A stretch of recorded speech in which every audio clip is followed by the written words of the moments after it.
প্রধান উপদেষ্টাকে ধন্যবাদ জানায় যে তিনি ৩-০কে প্রাধান্য দিয়েছেন। শূন্য বেকারত্ব, শূন্য দারিদ্র এবং শূন্য কার্বন নিঃসরণ। কিন্তু আমরা খুব খুশি হতাম যদি ৩-০কে বাংলাদেশের প্রেক্ষিতে ৪-০ পরিণত করা হতো। চতুর্থ শূন্য হচ্ছে দুর্নীতি শূন্য। আসসালামু আলাইকুম। আমি যেটা মনে করি যে বাজেটের অগ্রাধিকার হওয়া উচিত ছিল তৃণমূল জনগোষ্ঠীর জীবন মান উন্নয়ন, অগ্রাধিকার থাকা দরকার ছিল শিক্ষা খাত।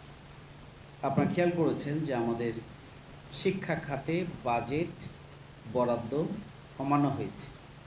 আপনারা জানেন যে আমাদের মাদ্রাসা অঙ্গনের জন্য ছাত্রদের জন্য একটা অ্যারাবিক ইসলামিক ইউনিভার্সিটি রয়েছে। এখানে কামিল মাদ্রাসাগুলোতে অনার্স 1টা 2টা 3টা 4টা 5টা পর্যন্ত অনার্স সাবজেক্ট রয়েছে। বিশ্ববিদ্যালয়ের এই শিক্ষকদের জন্য কোনো বেতন সরকারের পক্ষ থেকে বরাদ্দ নেই। বাইরে একটা বিশ্ববিদ্যালয় খোলা হয়েছে এবং বড় বড় কামিল মাদ্রাসাগুলোতে অনার্স আছে, মাস্টার্সের সাবজেক্ট আছে, কিন্তু এইসব জায়গায় শিক্ষকদের বেতনের জন্য সরকারের কোনো পদক্ষেপ নেই। অর্থাৎ বাজেটে তাদের জন্য কোনো বরাদ্দ নেই। অতীতে ছিল না, এবারও নেই, বরাদ্দ নেই। আমাদের বাজেটের অগ্রাধিকার হওয়া উচিত ছিল বাংলাদেশের দীর্ঘ 15.5 বছরের তরুণ এবং ছাত্র যুবকরা নিজেদের রক্তের বিনিময়ে যে নতুন বাংলাদেশ আমাদেরকে এনে দিয়েছে, আমরা একটা পরিবর্তিত পরিস্থিতিতে যে সংস্কার, যে নতুন চাওয়া পাওয়া, যে নতুন স্বপ্ন, সেটিকে ধারণ করা এবং বাস্তবায়নের জন্য সরকারের একটা বড় ধরনের দিক নির্দেশনা এবং বাজেট থাকা দরকার ছিল। বাট আমাদের এই বাজেট সংস্কারকে বাস্তবে পরিণত করার উপযোগী বাজেট নয়। আমাদের বাজেটের অগ্রাধিকারের কথা আমি বলেছিলাম যে আমাদের যুবকরা, তরুণ, আমাদের তাদের জন্য মাত্র 100 কোটি টাকা বরাদ্দ দেওয়া হয়েছে। এটা খুবই হাস্যস্কর বরাদ্দ। তরুণ এবং যুবকরাই আমাদেরকে স্বাধীন মতো কথা বলার সুযোগ করে দিয়েছে। তারাই আমাদের স্বস্তির সাথে পথ চলার সুযোগ করে দিয়েছে। তারাই আমাদেরকে নতুন বাংলাদেশের স্বপ্ন দেখিয়েছে। এখানে 100 কোটি টাকা এটা তরুণ এবং যুবকদের সাথে মস্করা করা। তাদের জন্য এখানে হাজার হাজার কোটি, 10,000 কোটি টাকা বরাদ্দ দেওয়া উচিত ছিল। এবং তাহলে বাংলাদেশ এই তরুণ যুব শক্তিকে বাংলাদেশের উন্নয়নের অংশীদারে পরিণত করার মধ্য দিয়ে দেশকে এগিয়ে যাওয়া সম্ভব। আমাদের এই বাজেটের অগ্রাধিকার থাকা উচিত ছিল, একটা গাইডলাইন দেওয়া দরকার ছিল। কারণ দুর্নীতিতে আকণ্ঠ নিমজ্জিত আমাদের বাংলাদেশ। আমাদের বাংলাদেশ যদি দুর্নীতিতে আকণ্ঠ নিমজ্জিত হয়, তাহলে এখান থেকে উত্তরণের জন্য দিক নির্দেশনা এটা প্রয়োজন ছিল বাজেট, এবং সেটার জন্য প্রয়োজনে বরাদ্দ প্রয়োজন, নতুন ব্যবস্থাপনার প্রয়োজন ছিল। কিন্তু আমরা প্রচলিত যে ধারায় আমরা আমাদের রাষ্ট্র পরিচালনা করছি, ঠিক সেই ধারায় আমাদের ফাইন্যান্সিয়াল ম্যানেজমেন্টটাকে রেখে দেওয়া হয়েছে। খুবই দুর্ভাগ্য যে আমরা কালো টাকাকে সাদা করার জন্য এখানে প্রতিশ্রুতি দিচ্ছি। এই সরকারের জন্য খুবই অপমানজনক, অগ্রহণযোগ্য। নতুন বাংলাদেশে একটা অন্তর্বর্তীকালীন সরকার যখন গোটা বাংলাদেশ তাদের দিকে চেয়ে আছে, নতুন বাংলাদেশের ভিত্তি তারা রচনা করে দিবে, সেই সময়ের বাজেটে এটা কোনোভাবেই গ্রহণযোগ্য নয় যে কালো টাকাকে এখানে সাদা করা সুযোগ দেওয়া হয়েছে। তার মানে দুর্নীতি, অনিয়ম, লুটপাট করাকে আরো বেশি উৎসাহিত করা হয়েছে। ট্যাক্স পেয়ার যারা, তাদেরকে অনুৎসাহিত করা হয়েছে আগামী দিনে ট্যাক্স না দিয়ে ওই অপ্রকাশিত টাকাগুলোকে আবারও সাদা করার মধ্য দিয়ে অন্যায়কে ন্যায়, ন্যায়কে অন্যায় পরিণত করা একটা প্রতিযোগিতা করার চিন্তা করা হচ্ছে। এটা খুবই দুর্ভাগ্যজনক। আমি সরকারের প্রতি অনুরোধ জানাতে চাই যে দুর্নীতিকে যদি আমরা, দুর্নীতিমুক্ত বাংলাদেশকে যদি অগ্রাধিকার দিতে চাই, তাহলে সেটার ম্যানেজমেন্টের জন্য বাজেটে অর্থ বরাদ্দ করা দরকার, এবং দুর্নীতি উৎসাহিত হবে এমন কালো টাকাকে সাদা করার পথ বন্ধ করা উচিত। এই বাজেট। আমি আশা করি সরকার সেটি করবে। আমি প্রধান উপদেষ্টাকে ধন্যবাদ জানাই যে তিনি ৩-০কে প্রাধান্য দিয়েছেন। যদিও বাংলাদেশ ৩-০ নিয়ে স্বপ্ন দেখার মতো পজিশন আমরা এখনো নাই, তবে এই লক্ষ্য থাকাটা এটাকে আমরা নেগেটিভলি দেখতে চাই না। উনি সাহস করে ৩-০ প্রাধান্য দিয়েছেন।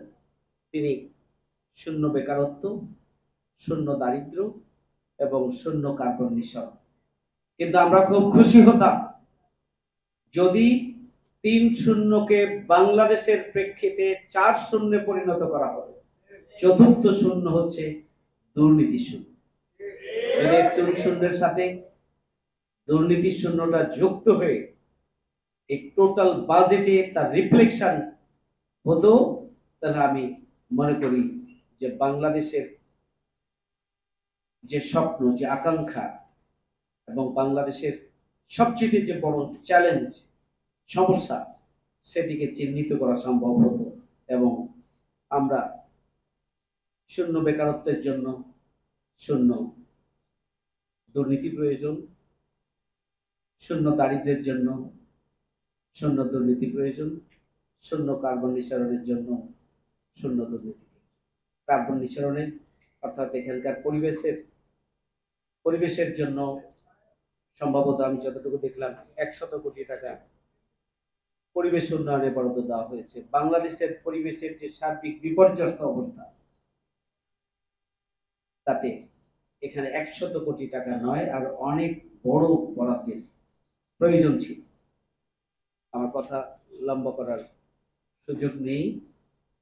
আমি মনে করি দুর্নীতি আমাদের চ্যালেঞ্জ, আমি মনে করি অব্যবস্থাপনা আমাদের চ্যালেঞ্জ, আমি মনে করি যা বাজেট বরাদ্দ হয় সেটি অবকাঠামো, সরকারি বেতনাদি পরিশোধ, সফর, গাড়ি, বিদেশ সফর, এগুলোর মাধ্যমে বাজেটের প্রতিটি সেক্টরে সিংহভাগ শেষ হয়ে যায়। বাজেটের সুফলটা জনগণের প্রান্তিক জনগোষ্ঠী পর্যন্ত, যাদের জন্য বরাদ্দ, তাদের কাছ পর্যন্ত বাজেটের অংশটুকু পৌঁছে যাওয়াটা হচ্ছে খুবই গুরুত্বপূর্ণ। এটি আমাদের একটা চ্যালেঞ্জ যে কাঠামোগত দিক থেকে পতিত শেখ হাসিনার যে বাজেটের কাঠামো, সেই কাঠামোকে ঘষা-মাজা করেই এই বাজেট দেওয়া হয়েছে। এখান থেকে বের হয়ে ওনারা আসতে পারেন নাই, হয়তো সময়ের অভাব, অথবা যে চতুর্মুখী চাপে তারা দিশেহারা, এই জন্য হতে পারে না। উচিত ছিল। আরেকটি ভুল তারা করেছেন, সেটি ইচ্ছাকৃত কি অনিচ্ছাকৃত জানি না, সেটি হচ্ছে বাজেটের সাথে সংশ্লিষ্ট স্টেক হোল্ডার যারা, জনগণের বিভিন্ন শ্রেণী পেশার মানুষের প্রতিনিধি, রাজনৈতিক দলগুলোর প্রতিনিধিদের সাথে বাজেট পেশ করে সেখান থেকে মতামতগুলো নিয়ে নিতে পারলে বাজেটটা আরো সামগ্রিকভাবে সুন্দর হতে পারত। সেটি যেহেতু হয়নি, এখন যে সমস্ত আলোচনা সমালোচনাগুলো আসছে সেগুলোকে সমন্বয় করে সরকার যদি একটি যতটুকু সম্ভব গুছিয়ে একটা জনগণের কল্যাণে কাঙ্ক্ষিত বাংলাদেশ গড়ে তোলার জন্য একটা নতুন ধারা তৈরি করতে পারেন, এই বাজেটকে সামনে রেখে সংশোধনের মধ্য দিয়ে আমি মনে করি যে বাংলাদেশ এগিয়ে যাবে ইনশাআল্লাহ। আমরা সরকারকে সহযোগিতা করছি, তার মানে এই নয় যে সরকার পদে পদে ভুল করতেই থাকবে আর আমরা চুপচাপ থাকবো, সেটি হতে পারে না। আমরা দেশের মানুষের জন্য, দেশের জনগণের জন্য আমরা সব সময় একদিকে সরকারকে সহযোগিতা করব, অন্যদিকে যারা ভুল করবেন সেটি আমরা তুলে ধরব। সুতরাং আমি আশা করব যে সরকার বাজেটটিকে পুনর্বিবেচনা করে সার্বিকভাবে সংশোধন করে পর্যাপ্ত পরিমাণ পরামর্শগুলোকে কাজে লাগিয়ে একটা কার্যকর এবং বাস্তবসম্মত বাজেটে পরিণত করবে, সে আশাবাদ ব্যক্ত করে আবারও আজকে সেমিনারের জন্য কিনোট স্পিকার, প্রধান অতিথি এবং যিনি আজকে সভাপতি, তিনি নিজেই অন ইনিশিয়েটিভের তিনি সভাপতি, আমি ধন্যবাদ জানাচ্ছি সবাইকে আজকের এই গুরুত্বপূর্ণ এবং সময়োপযোগী সেমিনারের জন্য। সবাইকে ধন্যবাদ। আল্লাহ হাফেজ। আসসালামু আলাইকুম।